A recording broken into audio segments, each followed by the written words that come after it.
Thank you, everyone, for staying tuned for Infinitely Productions. We appreciate you subscribing to our channel, and we also appreciate the feedback, both good and bad. Please be respectful for our viewers, and if there is any type of inflammatory remarks against other people, your comments will be removed and it will be monitored by our moderators. So please enjoy the content, and we will stay tuned correcting ourselves for any grammar mistakes and mispronunciation like La Cosa Nostra.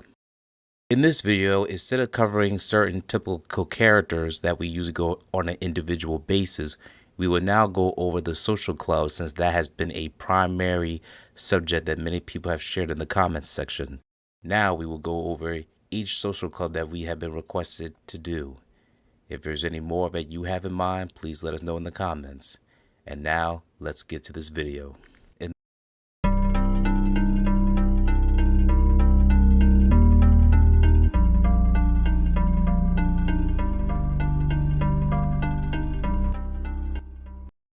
This article is being reported from the Washington Post.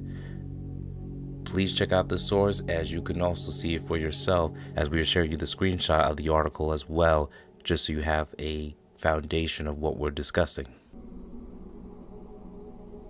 Philadelphia bars. Leonetti discussed a series of bars in Philadelphia that were owned by the Bruno/Scarfo family members or associates. The bars provided convenient and safe locations for celebration, making ceremonies the plotting of murders and the luring of unsuspecting targets to their deaths.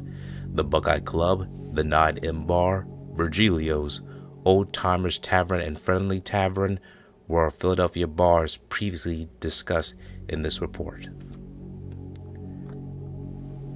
This concludes the Buckeye Club. Now we'll be discussing Virgilio's. Philip Testa's associates tell me that he spent the last night of his life here at his Old City restaurant, known as Virgilio's. Outside the Testa home, I spotted one of the last persons to see Testa alive, the manager of Virgilio's, who refused to give me his name. You were the manager of his restaurant? Right. When was the last time you saw him? Did you see him last night? Yeah, he was there all night. And what time did he leave? I left before him. Did he say anything last night? Did he seem to be upset or know that he was in danger? Very good mood. So, on this frigid Sunday morning in mid-March, Philip Testa is killed gangland style, right on his own front porch. It was less than a year ago that his former boss, Angelo Bruno, was killed in front of his South Philadelphia home. It was last month that Testa and 9 other Philadelphia organized crime figures were indicted by a federal grand jury. Testa's killing today is no surprise to Philadelphia police. Vernon Odom, Channel 6 Action News in South Philadelphia. Angelo Bruno and his successor, Philip Testa, met their violent deaths in internecine power struggles.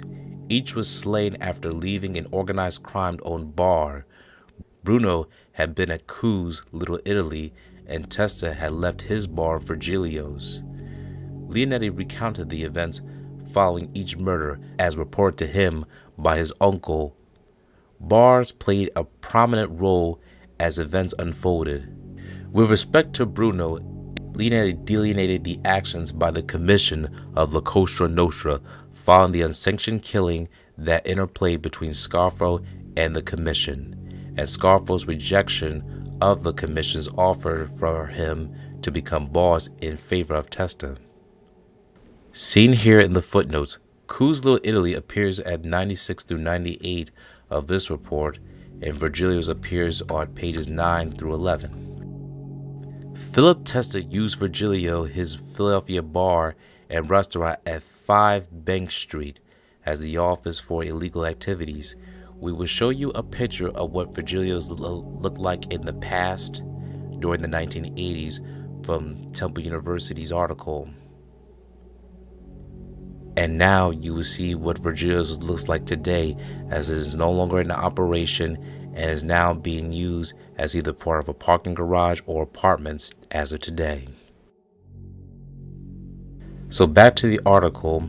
Philip Testa used Virgilio's, his bar and restaurant at 5 Bank Street as the office for his illegal activities. Testa and his son, Salvie Testa, owned the property. After Philip Testa acceded to the boss of the family, Virgilio's became his headquarters and the hub of the family's operation. Law enforcement surveillance of Virgilio's between March of 1980 and March 1981 captured most high-ranking members and numerous associates entering and leaving the bar. Leonetti recalled the following about Virgilio's.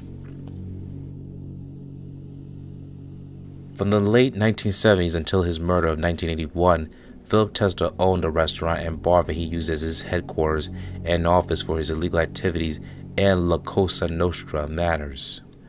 The restaurant was on Bank Street near Market Street in Philadelphia.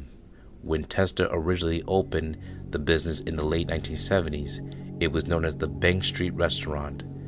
In approximately 1979 or 1980, he changed the name to Virgilio's from approximately May of 1980, when Testa became the boss shortly after Bruno's death, until Testa's murder in March of 1981. Virgilio's was the center of operations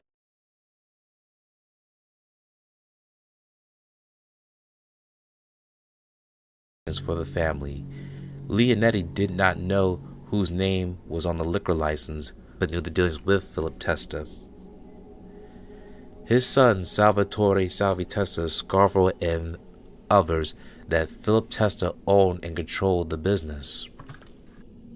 Scarfo and Testa were close friends who met regularly through the years. Scarfo, Leonetti, and Lawrence Merlino traveled from their homes to Atlantic City area to meet with Testa and others at Testa's restaurant on many occasions. The only time that they were restricted their trips was between January and October of 1980, when they were placed on bail restrictions after their indictment for Vincent Falcone's murder. They were prohibited from traveling outside of Atlantic County until they were acquitted in October of 1980. There were times when Scarfo, Leonetti, Merlino violated bail conditioning confining them to Atlantic County. One occasion was on June 8, 1980, when Philip Testa held a La Cosa Nostra initiation ceremony in South Philadelphia, home of Johnny Capello, who was captain in the family. Testa inducted Leonetti, Merlino, and several others into La Cosa Nostra at the time. Scarfo was also present. Others were initiated where Salvatore Salvie Testa, Salvatore Chucky Merlino, and Robert Bobby Lumio, Anthony Blonde Babe Pungitore, and Salvatore Rain Grande, Frank Narducci Jr., and Anthony Tony Casella. Later that same summer, Scarfo, Leonetti, and Merlino again violated condition where they traveled to Virgilio's in Philadelphia. At the time, Leonetti and family Captain Santuidone were formally introduced to each other as fellow La Cosa Nostra members. The introduction was made at Virgilio's because Idone had not been present for Leonetti's induction at Johnny Capello's house. Other family members present at Virgilio's that day were Philip Testa, Salvatore Merlino, and Salvie Testa. Virgilio's also provided employment for family members and associates. Some of the individuals with the family worked at Testa's restaurant. Frank Monte, who was a member of the family and good friends with Phil Testa and Scarfo, worked there and spent a great deal of time there. In the fall of 1980, Monte and family members Salvatore Chucky Merlino and Salvatore Salvie Testa murdered family members Frank Sindone.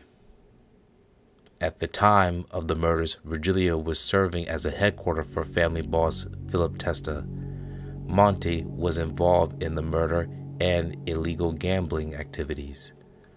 Monte was employed at another bar prior to working at Testa. Leonetti recalled that in the early 1970s, he and Scarfo traveled to a bar in Cinnamon, New Jersey, to see Monte, who was working as a bartender there. Leonetti did not recall the name of the bar, but knew it was at Cinnamon.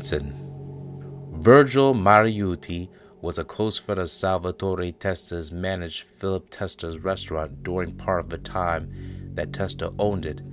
Testa named Virgilio's after Mariucci, who was a South Philadelphia house owned by Mariucci.